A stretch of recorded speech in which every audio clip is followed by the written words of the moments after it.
Glenn Warner, GorillaMaker.com, GM3D505. Now we've cleaned everything off, removed restraints, loaded our filament in. We are ready to print. We've made sure that everything moved around in other videos, and that we've removed anything that was tied up during shipment. Now this is for the very first time. We've turned the printer on, we loaded filament in, showed you how to unload filament. So I'm going to go over to the screen, and it has this little house on it with an arrow right next to the print button. We're going to press that, and on the far left hand side it says Home All. What we want to make sure is the printer actually moves properly. Now this is where we want to be careful.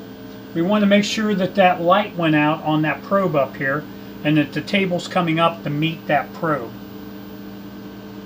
And when it comes up, it's going to hit the probe and do a small double tap.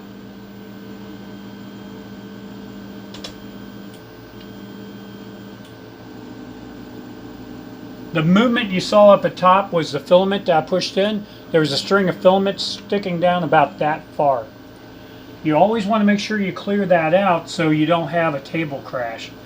The good news is we've already got past that. Now we're ready to rock and roll. We're going to go printing in the next video.